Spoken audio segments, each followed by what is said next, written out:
Nação, temos tantas coisas para podermos falar com vocês aqui nesse vídeo que eu já vou começar direto falando com vocês sobre o Superior Tribunal de Justiça Desportiva. O STJD tem em mãos, nas últimas semanas, decisões importantes que podem acabar afetando o futuro do Clube de Regatas do Flamengo. A primeira decisão que os caras vão tomar tá ligado à Copa do Brasil, tá?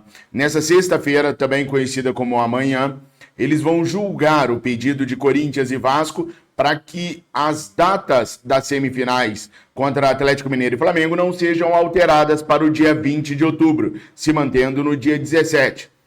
Como está muito próximo a data da abertura da venda de ingressos, nem corintianos nem viceínos acreditam que eles possam dar ganho de causa para eles. As duas diretorias alvinegras seguem bastante pessimistas com o ganho de causa no STJD.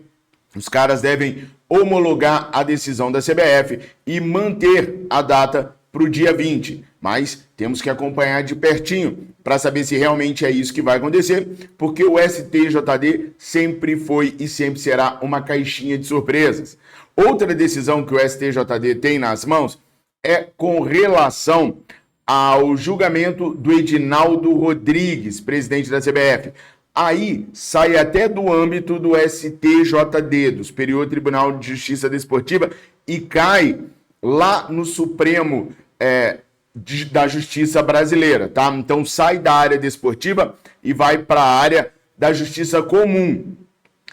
Eles podem acabar destituindo o Edinaldo, atual presidente da CBF, do seu cargo de presidente. Há alguns meses atrás, quando isso começou a acontecer, quando essa movimentação da Justiça Comum começou a acontecer, a FIFA e a Conmebol deram um ultimato para o futebol brasileiro, dizendo o seguinte: olha, intervenções externas não serão aceitas. Os clubes brasileiros e a própria seleção podem sofrer sanções internacionais, deixando de participar de campeonatos e torneios organizados pela FIFA e pela Conmebol. O que isso afetaria o futebol brasileiro? Flamengo, por exemplo, Palmeiras, Atlético Mineiro, Fluminense, que jogam a Libertadores da América ou que jogam o Mundial de Clubes do ano que vem, não seriam convidados para disputar esses campeonatos. Seriam excluídos de todo e qualquer campeonato que fosse organizado pela FIFA e pela Conmebol. Essa é a ameaça da FIFA, porque os caras não aceitam a intervenção externa. Mas vamos falar a verdade, gente. O Mundial de Clubes da FIFA está a um passo de se tornar um fracasso total. Os clubes europeus não curtiram a data do Mundial, que cai bem nas férias dos atletas. Não curtiram a forma de disputar o campeonato. Muitos clubes europeus achavam que os grandes clubes deveriam entrar apenas na fase de oitavas de final, por exemplo, reduzindo sua participação no Mundial. Então a FIFA praticamente está implorando aos clubes que participem com força máxima do Mundial de Clubes. Perder as equipes brasileiras, que são um grande chamariz para público, principalmente sendo organizada nos Estados Unidos, um país de muitos imigrantes latinos, acabaria prejudicando a própria FIFA. E o que falar da Libertadores da América? Já imaginaram a Libertadores sem os clubes brasileiros? Seria um fracasso total. São os clubes brasileiros que mantêm a Libertadores de pé. É a maior arrecadação de público, de renda, tudo vem dos clubes brasileiros. Vale lembrar que um tempo atrás, o Gabriel foi julgado e poderia ter pego anos de suspensão na Libertadores.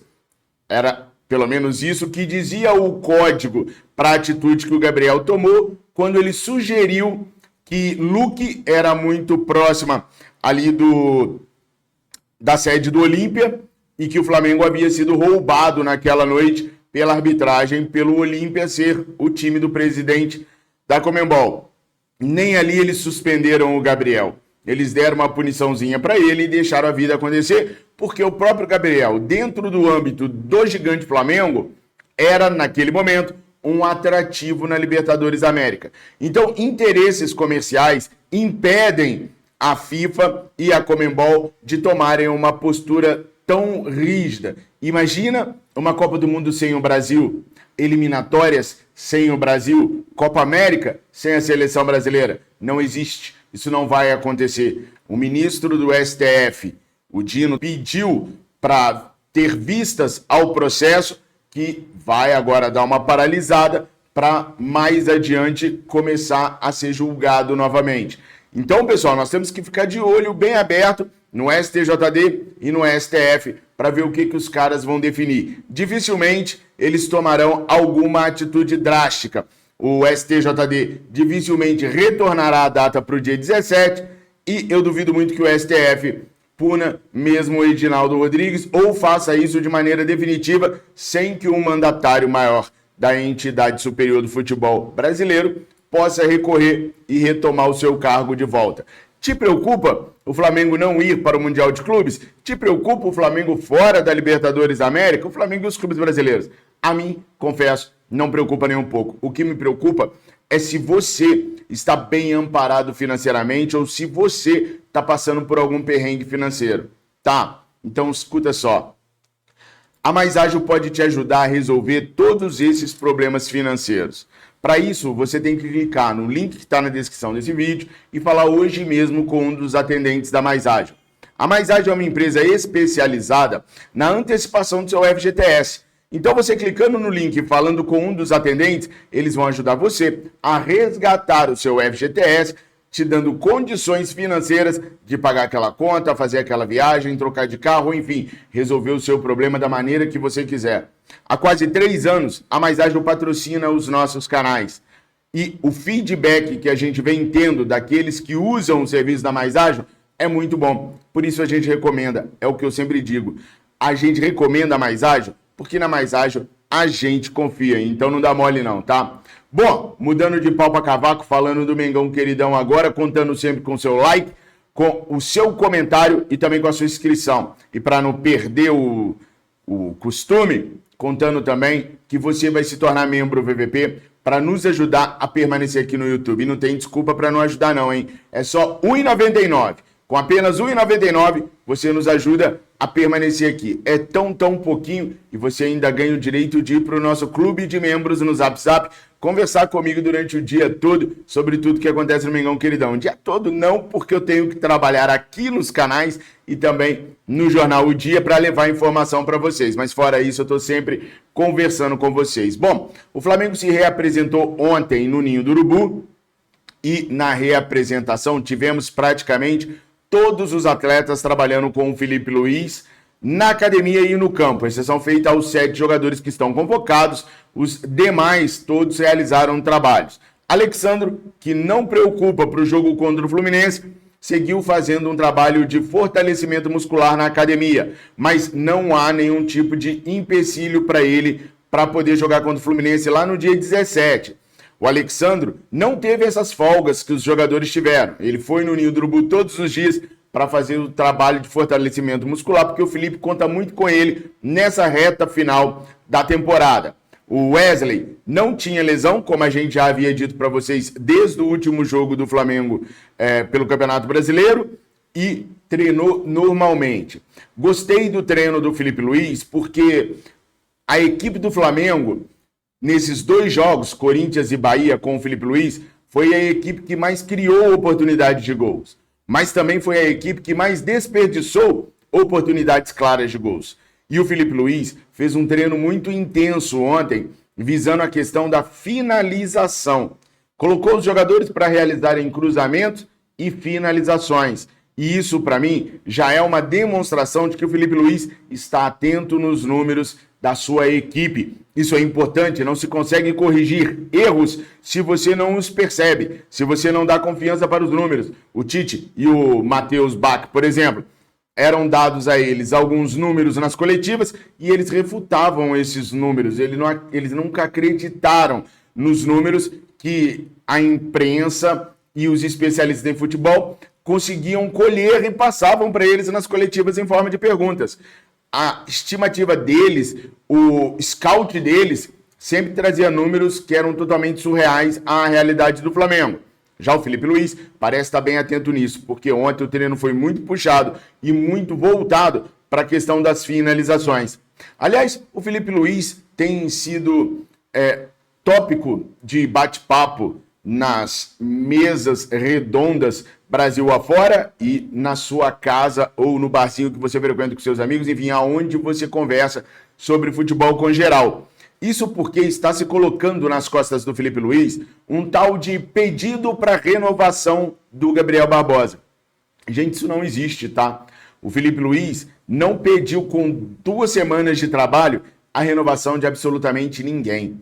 Estão se confundindo aí o que o Marcos Braz falou, que o Flamengo tem uma esperança de que com o Felipe Luiz a renovação possa acontecer, com o Felipe Luiz pedindo para renovar com o Gabriel. Não é isso que acontece. A frase do Marcos Braz é que, como o Felipe Luiz é muito amigo do Gabriel, tem uma cabeça muito boa e o Gabriel respeita o Felipe Luiz, pode ser que o Felipe Luiz consiga extrair do Gabigol aquilo que nenhum treinador conseguiu até agora, fazendo com que ele melhore o seu futebol e por isso o Flamengo possa vir a conversar com ele. Esse foi o entendimento que o Marcos Braz quis dar. E não que o Felipe está lutando pela renovação do Gabriel. Isso não existe. Pelo menos não por enquanto. Como o Felipe poderia avalizar uma situação que até agora ele não teve provas de que possa vir a acontecer da maneira correta.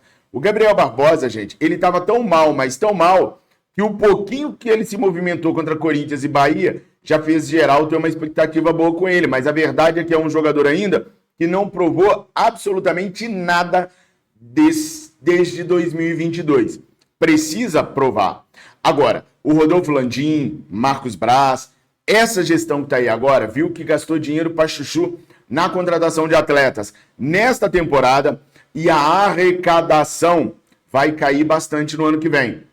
Vale lembrar que o contrato termina agora com a Globo sobre os direitos de transmissão. Lembram-se também que eu vinha falando muito aqui nos nossos canais sobre a forma que o Flamengo perdeu dinheiro ao assinar um novo contrato de direitos de transmissão? O Flamengo perdeu muito dinheiro. Foi o pior contrato de direitos de transmissões que o Flamengo já assinou em toda a sua história. Isso porque o Rodolfo Landim visava fazer uma partilha melhor dos direitos de imagem com os co-irmãos da Libra, da Liga Brasileira de Futebol. Rodolfo Landim é o presidente da Libra. E para não perder força na Libra, ele fez com que o Flamengo assinasse um contrato que o Flamengo não ganhasse tanto quanto as outras equipes, acabando por completo, por exemplo, com a distância entre as receitas do Flamengo por direitos de TV com as do Palmeiras. Agora os dois ganham praticamente a mesma coisa. Isso, pessoal, tem impacto direto a partir de 2020 e 2025. Porque como a arrecadação de receitas será menor por imposição contratual dos direitos de transmissão, por exemplo, o Flamengo não vai poder fazer 2 ou 3 janelas gastando 300 milhões de reais como foi nesse ano. 3 janelas, porque a FIFA abriu uma janela nova antes do Mundial de Clubes, do dia 6 ao dia 10 de junho, para incentivar os clubes a contratarem atletas para levar para o Mundial. Mas vamos lá. Sem ter essa dinheirama toda para poder investir no elenco ano que vem, o Rodolfo Landim já vê com bons olhos a renovação do Gabriel. Porque, teoricamente, o Gabriel ainda é ídolo do Flamengo, ainda é um atleta que pode se reerguer. E essa é a esperança dos caras, que o Felipe Luiz consiga recuperar o Gabriel e assinar com o Gabriel seria correr menos riscos e gastar menos dinheiro do que ir no mercado tentar um atacante. O risco do atacante não dar certo e os valores que seriam gastos no novo atacante seriam maiores do que renovar com o Gabriel. Por isso o Landim já até autorizou uma modificação na proposta contratual, de 1 para 2 anos de contrato. Tudo vai permanecer do mesmo jeito. Tudo que está na proposta que o Flamengo fez ao Gabriel, aumento de 50% de salário, luvas, bônus, tudo vai permanecer da mesma maneira. A única alteração, que se o Gabriel melhorar o desempenho, vai ser feita, é aumentar de 1 ano para 2 anos de contrato. Isso só vai ser debatido depois do dia 9 de dezembro. Apesar de haver conversas nesse momento muito singulares, muito pequenininhas entre Marcos Braz e o staff do jogador, a decisão a tomada de decisão só vai ser realizada depois do dia 9 de dezembro, que é quando a gente vai ter o resultado da eleição do Flamengo. Até lá, não devemos ter nenhuma renovação acontecendo. Pelo menos é isso que se espera como postura do Rodolfo Landim, que sabe que vai deixar o comando do Flamengo no final do ano. Aliás, o Rodrigo Dunches, que é apoiado pelo Rodolfo Landim, ganhou um forte apoio ontem.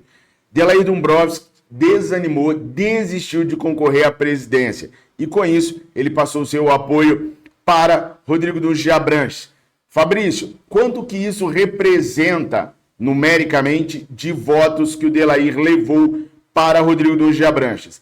De 5 a 10 votos. São poucos os votos que o Delair levou consigo para apoiar o Rodrigo Dunches. É verdade. Ainda mais se a gente perceber o ambiente total da política rubro-negra hoje. Vou dar um dado legal para vocês aqui. Aproximadamente 6 mil sócios estão aptos a voltar na segunda-feira. Aproximadamente 6 mil sócios estão aptos a votarem na eleição do dia 9 de dezembro. Mas se espera muito menos do que isso. Menos de 50% devem comparecer às urnas para poder votar e eleger o próximo presidente do Flamengo, que vai assumir de 2025 a 2027. São esperados aí cerca de, no máximo, 3 mil pessoas votando no Flamengo no dia 9 de dezembro. Pergunto para vocês, pelo desempenho que ele vem tendo até agora, um contrato de 2 anos, estaria de bom tamanho? Você gostaria que o Flamengo fosse ao mercado procurar um outro atacante?